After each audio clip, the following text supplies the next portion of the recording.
M V Govindan സംസ്ഥാന സെക്രട്ടറിയായി രണ്ടാം ഊഴം നൽകി കൊല്ലം സംസ്ഥാന സമ്മേളനത്തിന് കൊടിയിറങ്ങുകയാണ്. സംസ്ഥാന കമ്മിറ്റിയിൽ വൻ അഴിച്ചുപണിയാണ് ഇത്തവണ നടത്തിയത്. 88-ൽ നിന്ന് 89 ഉയർത്തിയ സംസ്ഥാന കമ്മിറ്റിയിലെ ഉള്ളത് 17 പുതുമുഖങ്ങളാണ്. K Shailaja, M V Jayarajan, CN Mohanan എന്നിവരെ സംസ്ഥാന സെക്രട്ടേറിയറ്റിൽ ഉൾപ്പെടുത്തി. മന്ത്രി വീണ ജോർജ് സംസ്ഥാന കമ്മിറ്റിയിൽ പ്രത്യേക ക്ഷണിതാവാകും.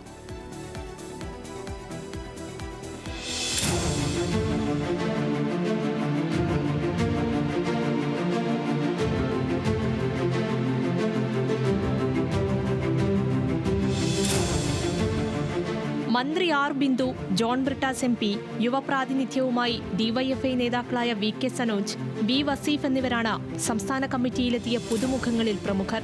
മന്ത്രി വീണ ജോർജിനെ സംസ്ഥാന കമ്മിറ്റിയിലെ പ്രത്യേക ക്ഷണിതാവാക്കി. പാർട്ടി ഉത്തരവാദിത്തങ്ങൾ ഏൽപ്പിക്കുന്നതൊക്കെ പരമാവധി നന്നായി ചെയ്യാൻ ശ്രമിക്കാറുണ്ട്. ഇതും അങ്ങനെ പരമാവധി നന്നായി ചെയ്യാൻ ശ്രമിക്കുക. CPIM ചെറുപ്പക്കാർക്ക് വലിയ പ്രാധാന്യം കൊടുക്കുന്ന കമ്മിറ്റിയാണ്. എല്ലാ കമ്മിറ്റികളിലും നല്ല നിലയിലുള്ള പ്രാതിനിധ്യം എല്ലാ ഘടകങ്ങളിലുണ്ട്. M Rajagopal, K Rafeeq, M Mehboob, VP Anilkumar, KV Abdul Khader എന്നിവർ ജില്ലാ സെക്രട്ടറിമാരെന്ന നിലയിൽ സംസ്ഥാന കമ്മിറ്റിയിൽ ഇടം പിടിച്ചു. Biju Kandakkai, M Prakashan, K Santhakumari MLA, Kochi mayor M Anilkumar, K Prasad, TR Raghunath, S Jayamohan, DK Murali എന്നിവരാണ് സംസ്ഥാന കമ്മിറ്റിയിലെ മറ്റു പുതുമുഖങ്ങൾ. മുൻ സ്പീക്കർ P ശ്രീരാമകൃഷ്ണൻ, വയനാട് മുൻ ജില്ലാ സെക്രട്ടറി T ഗഗാറിൻ, സൂസൻ കോടി എന്നിവരെ കമ്മിറ്റിയിൽ നിന്ന് ഒഴിവാക്കി. കരുനാഗപ്പള്ളിയിലെ വിഭാഗീയതയുടെ പേരിലാണ് സൂസൻ കോടിയെ ഒഴിവാക്കിയതെന്ന് സംസ്ഥാന സെക്രട്ടറി എം വി ഗോവിന്ദൻ അറിയിച്ചു. കരുനാഗപ്പള്ളിയുമായി ബന്ധപ്പെട്ട പ്രശ്നം പരിഹരിക്കുന്നതിന് ആവശ്യമായ നിലപാടുകൾ സ്വീകരിച്ചു പോവുകയാണ് പാർട്ടി. ആ സാഹചര്യത്തിൽ അതുമായിട്ട് ബന്ധപ്പെട്ട് കാര്യങ്ങളെല്ലാം പൂർത്തിയാകുന്നതുവരെ കരുനാഗപ്പള്ളിയിലെ ആരെയും ഒരു കമ്മിറ്റിയിലും ഞങ്ങൾ എടുത്തിട്ടില്ല. കരുനാഗപ്പള്ളിയുണ്ടായ ചില വിഷയങ്ങളുടെ അടിസ്ഥാനത്തിൽ കരുനാഗപ്പള്ളിയുള്ളവരെല്ലാം ജില്ലാ സമ്മേളനത്തിൽ തന്നെ ജില്ലാ കമ്മിറ്റിയിൽ നിന്ന് മാറ്റി നിർത്തിയിരുന്നു. അതിൻ്റെ ഭാഗം എന്നുള്ളതിൽ കരുനാഗപ്പള്ളി താമസിക്കുന്ന ഒരാളല്ലേ ഞാൻ. അപ്പോൾ ആ നിലയിൽ താൽക്കാലികമായിട്ട് മാറ്റി നിർത്തിയിരിക്കുകയാണ്. 17-അംഗ സെക്രട്ടേറിയറ്റിൽ പുതുതായി KK ശൈലജ MLA, കണ്ണൂർ ജില്ലാ സെക്രട്ടറി MV ജയരാജൻ, എറണാകുളം ജില്ലാ സെക്രട്ടറി CN മോഹനൻ എന്നിവരെ ഉൾപ്പെടുത്തി. ഇതോടെ കണ്ണൂരിലും എറണാകുളത്തും പുതിയ ജില്ലാ സെക്രട്ടറിമാർ വരും. പ്രായപരിധി നിബന്ധന വന്നപ്പോഴാണ് ശ്രീമതി ടീച്ചർ ഒഴിവായത്. അപ്പോൾ സ്വാഭാവികമായിട്ടും ഞാൻ ആ സെക്രട്ടറിയിലേക്ക് വരികയും ചെയ്തത്. പാർട്ടി ഏൽപ്പിക്കുന്ന ഏത് ചുമതലയും ഒരു കമ്മ്യൂണിസ്റ്റുകാരൻ എന്നുള്ള നിലയിൽ ഞങ്ങളുടെയൊക്കെ കടമയാണ് ആ ഉത്തരവാദിത്തം ഏറ്റെടുക്കുക എന്നുള്ളത്. പാർട്ടി പ്രവർത്തനത്തിന്റെ ഭാഗം തന്നെ പാർട്ടി പ്രവർത്തനത്തിന്റെ ഭാഗമായിട്ടുള്ള ഓരോ ചുമതല ഏൽക്കുന്നു.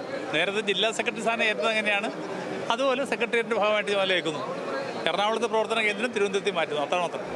പ്രായപരിധി കണക്കിലെടുത്ത AK ബാലൻ, PK ശ്രീമതി, ആനാവൂർ നാഗപ്പൻ എന്നിവരെ ഒഴിവാക്കി.